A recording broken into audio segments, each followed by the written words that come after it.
Assalamualaikum warahmatullahi wabarakatuh. Bertemu untuk pembelajaran IPA tahun pelajaran 2001-2002. Untuk tahun ini, anak-anakku sekalian, kita akan belajar IPA. Sebelum kita belajar, kita mengucapkan doa sama-sama. Mari kita ucapkan Bismillahirrahmanirrahim. Semoga yang akan kita pelajari menjadi ilmu berkah barokah dari dunia sampai akhirat, amin ya rabbal alamin. Untuk bab pertama pembelajaran IPA tahun 2021 adalah bab pertamanya adalah objek IPA dan pengamatannya. Jadi dalam ilmu IPA itu ada objeknya, kemudian dari objek itulah maka ada kegiatan namanya pengamatan. Dalam ilmu IPA itu adalah ilmu tentang segala sesuatu yang ada di sekitarmu. Jadi ada sekitarmu itu apa semuanya. Jadi itu dipelajari oleh IPA. Para ilmuwan itu mempelajari di sekitarmu itu melakukan serangkaian kegiatan penelitian yang sangat cermat dan hati-hati. Kemudian para ilmuwan setelah dia meneliti maka dia menjelaskan apa dan mengapa sesuatu yang ada di alam sekitar terjadi. Kemudian dari hal itu maka dia mengembangkan dan menghasilkan untuk yang dimanfaatkan oleh kehidupan manusia di muka bumi ini untuk kesejahteraannya. Contohnya adalah pupuk, biji jagung hibrida. Kenapa kok ada jagung hibrida? Dulu kan jagungnya kecil-kecil, bijinya sekarang besar-besar. Kemudian dulu nggak ada komputer, sekarang ada komputer. Dahulu nggak ada televisi, sekarang ada televisi. Itu adalah dari semua yang dipelajari, yang diamati, kemudian menghasilkan, para ilmuwan menghasilkan hal semacam ini. Jadi dari kegiatan itu, benda-benda yang ada di sekitar melalui pengamatan itu bisa dilakukan dengan teman-temannya, dengan hal-hal yang ada di sekitarmu. Baik itu pengamatan untuk manusia, pengamatan pada benda yang lain yang ada di lingkungan manusia, diamati semuanya. Kemudian apa sih sebenarnya pengamatan? Prosesnya bagaimana pengamatan itu? Ada 3 langkah dari pengamatan itu. Pertama, setelah kita melihat, oh di sekitarku kok ada batu ya, sekitarku ada pohon, sekitarku ada apa. Langkah pertama yang dilakukan para ilmuwan apa? Dia mengamati. Dari pertama kali kegiatan yang dilakukan adalah pengamatan. Ini penyelidikan ilmiah IPA. Jadi penyelidikan itu adalah melibatkan pertama adalah pengamatan. Pengamatan ini kemudian apakah pengamatan bisa dilakukan langsung? Pengamatan harus menggunakan panca indera. Panca indera itu manusia ada 5 ya. Panca indera. Panca itu 5. Indera. Jadi apa semua sih panca indera dalam manusia itu? Mata, hidung, telinga, lidah, kulit.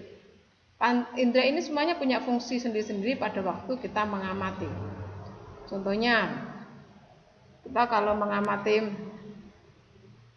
daun yang digunakan apa? Mata. Kalau kita mengamati angin yang bisa digunakan apa pancanya? Inderanya apa? Ya mata, ya telinga. Kalau kita mengamati bau menggunakan indera apa? Kan dia punya fungsi sendiri-sendiri. Tapi termasuk kalau nggak pakai panca indera, tapi ada yang membantunya lagi namanya alat ukur yang sesuai. Apa yang diamati itu pakai alat ukur apa itu? Jadi yang membantu panca indera adalah alat ukur untuk mengamati tadi. Kemudian yang kedua adalah membuat inferensi. Jadi menjelaskan hasil pengamatan. Itu langkah yang kedua. Kemudian apa yang ketiga? Mengkomunikasikan. Jadi setelah diamati, kemudian dijelaskan, yang ketiga adalah mengkomunikasikan. Jadi mengkomunikasikan hasil dari yang diamati itu tadi. Dalam ilmu IPA, setelah pengamatan kan timbul pertanyaan-pertanyaan. Nah, ini namanya pertanyaan-pertanyaan. Ini yang dipelajari dalam ilmu IPA ya. Ada atom, ada jagat raya, ini namanya atom. Itu namanya jagat raya yang bisa diamati dalam ilmu IPA. Kemudian ini hal-hal yang diamati dalam ilmu IPA itu ada yang namanya benda yang sangat kecil. Ini yang nggak bisa dilihat pakai mata biasa, pakai indera biasa nggak bisa. Contohnya apa? Bakteri, virus. Ini gambarnya dari virus. Jadi yang nggak bisa pakai indera manusia secara langsung ya. Contohnya lagi partikel penyusun atom. Itu nggak bisa dilihat pakai mata, ini harus pakai alat bantu namanya alat ukur.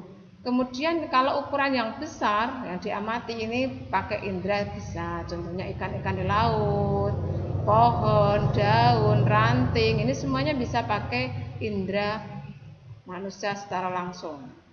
Kemudian dalam ilmu IPA itu dikelompok-kelompokkan ilmunya sendiri-sendiri. Ada 4 ilmu yang dikelompokkan itu tadi, namanya fisika, kimia, biologi, ilmu bumi, dan antariksa. Jadi fisika itu mempelajari tentang apa? Ini mempelajari tentang aspek mendasar alam, contohnya energi gerak, itu energi kinetik, energi mekanik, gaya ini dipelajari dalam ilmu namanya fisika. Kalau kimia mempelajari apa? Mempelajari penyusun dan perubahan zat. Zat itu kan kamu lihat, kamu amati dalam lingkunganmu ada zat, ada 3 tadi ya. Kemudian perubahannya, bagaimana zat itu, apakah dia bisa berubah atau tidak? Itu namanya ilmunya, namanya ilmu kimia. Kemudian ada namanya biologi. Biologi bagian yang mana? Jadi mempelajari tentang sistem kehidupan.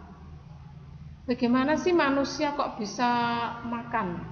Padahal makanannya dulunya sebelum masuk ke mulut itu keras, tapi keluar lembut. Itu namanya babnya biologi. Jadi sistem kehidupan pada manusia, pada hewan, pada tumbuhan, itu namanya ilmu biologi. Sekarang ada ilmu bumi dan antariksa. Itu mempelajari tentang asal mula bumi, perkembangan dan keadaan saat ini, bintang-bintang, planet, itu namanya ilmu bumi dan antariksa. Yang dipelajari untuk ilmu IPA ya. Jadi diingat, kok kita campur aduk ya, namanya kalau di MTS namanya IPA terpadu. Nah, digabungkan antara fisika, biologi, kimia, dan ilmu bumi itu tadi.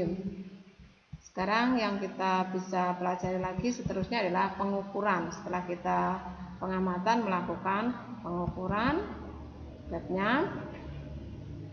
Pada bab ini nanti kita lanjutkan untuk pertemuan yang berikutnya, yang sudah saya terangkan atau kita pelajari pagi ini. Kalian tulis atau kalian cermati, pelajari, kemudian bisa kamu lakukan di lingkunganmu. Apa benar sih IPA itu mempelajari itu semuanya? Coba kamu amati di lingkunganmu sendiri itu tadi ya. Bisa kamu amati, kamu duduk di depan rumah, kemudian di samping rumah, ada apa sih sekitar rumahku gitu. Ya gitu ya. Dari pembelajaran ini saya akhiri. Sekian. Assalamualaikum warahmatullahi wabarakatuh.